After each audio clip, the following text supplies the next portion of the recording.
When I was a kid, I always knew that I was different. And for the children around me, that meant that they didn't want to be friends with me. It meant that I was some sort of freak. But for my parents and a few of my teachers, it meant that I was gifted and special. The unfortunate thing was that they told me that I was gifted and special.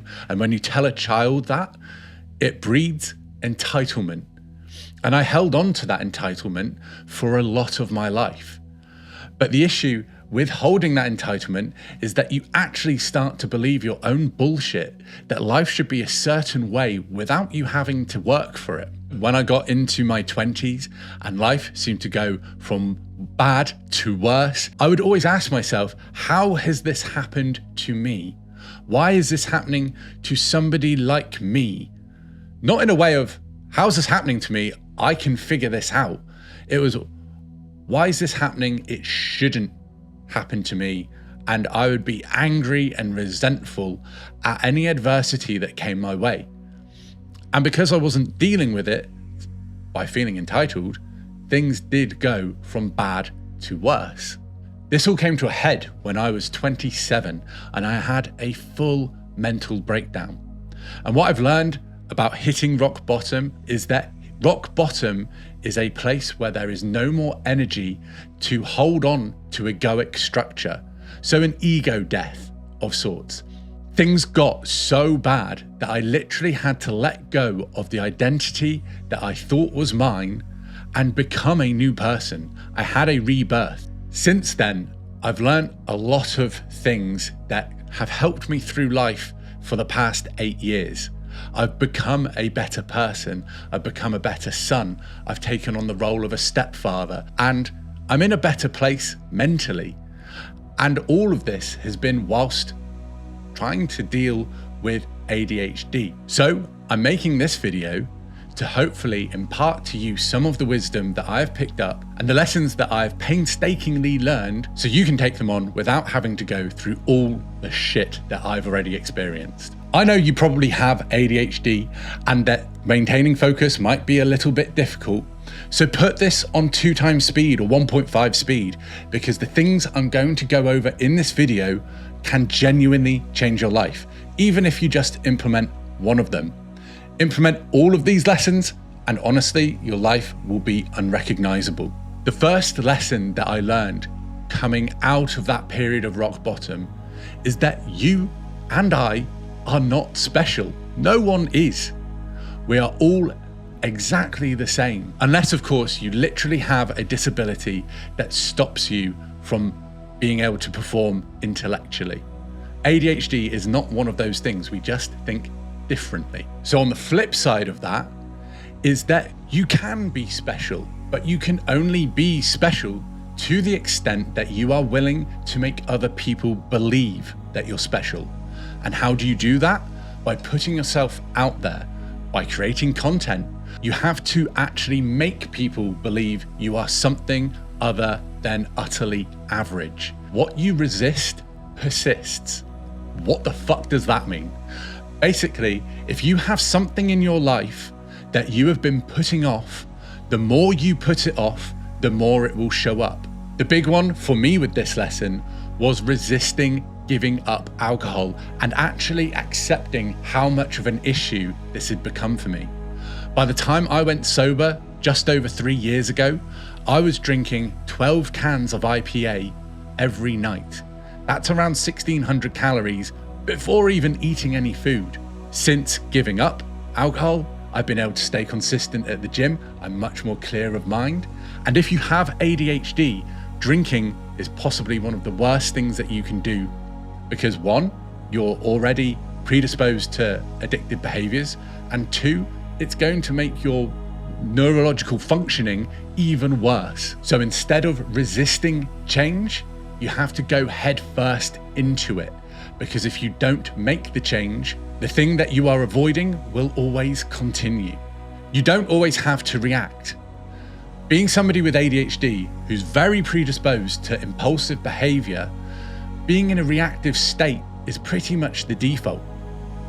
But the more you work at this, the better you will get. It's just a case of practicing it.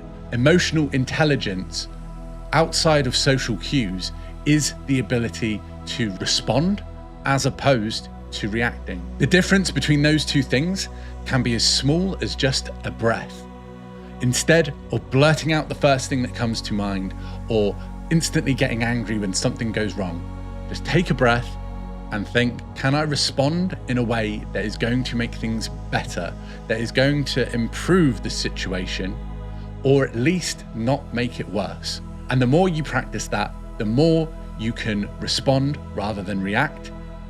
But caveat to this, if you're ADHD, give yourself some grace, because that is not the natural way of the ADHD mind, but you can get better at it.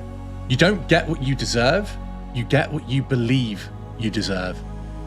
Now, this lesson really was hard to get my head around because I've, to some extent, always believed in karma.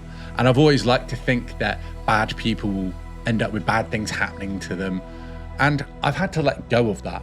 There are plenty of bad people living a great life because they believe that that is what they deserve. But with that being said, I don't want to judge. If somebody believes that they are worthy of that life, fantastic. I would really love to believe that for myself. What I've had to do is pull myself out of the gutter, because there was a time when my self-worth was so low, I believed that all I would ever have was living in a shared house and barely being able to afford a room with a double bed. So to be where I am today, where I live in a beautiful house with 5 bedrooms, is totally night and day to how things were. And a lot of that is due to building my self-worth to believe that now this is what I deserve. This is where there's an incongruency between the entitlement that I used to feel, but also what I felt I deserved. And having that conflict within myself was very hard to deal with.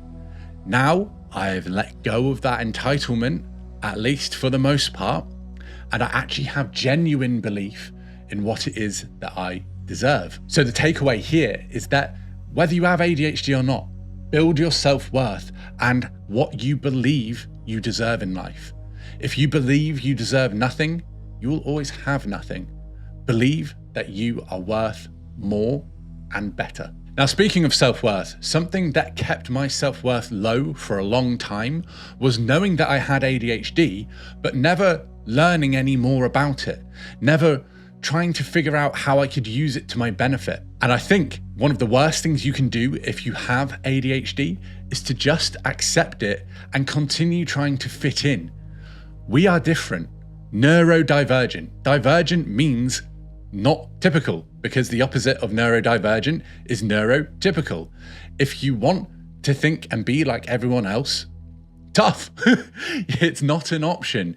Your mind is already wired to think differently to everyone else. So why try and fit in when you can tap in to all of the benefits of being neurodivergent and just accept and forgive, allow, love yourself for all the things that do make you different, for the bad and the good, because you're a whole package. You can't take one side of it without the other. Now, I want to leave you with 2 massive life hacks for having ADHD. The first of which is to exercise, especially first thing in the morning. I went through a period a few years ago of doing a morning routine that was meant to make me a millionaire. Safe to say, it did not. All it did was make me feel burnt out by the time I got through it, and then I had to try and start the day feeling burnt out. What I would genuinely advise and recommend is that the first thing that you do in the morning is to get out and do exercise. If you can do resistance training and build some muscle, that's always going to be a good idea as well. But to get moving first thing in the morning is a safe way to get your body up to speed with where your mind's already at. And considering that ADHD is a dopamine deficiency, it has been proven over and over and over again that exercise will create dopamine and all the positive endorphins that a human body needs. And finally, be of service. I know personally, I always feel better if I've helped someone, especially if it's within the realms of my expertise. With the effects that ADHD has on self-worth, being of service and helping others is a surefire way to negate and fight against that low self-worth that comes from ADHD. And one fantastic way of helping others on a daily basis is by creating content that shares your journey, but also allows people to relate to you and to help them with their struggles, much like I hope this video has helped you. If you want to learn how to create videos, but make it easy without the overwhelm, the overthinking, the perfectionism, and ADHD traits and tendencies getting in your way, check the first link in the description and it will take you straight to a 40-minute training on exactly how to do that.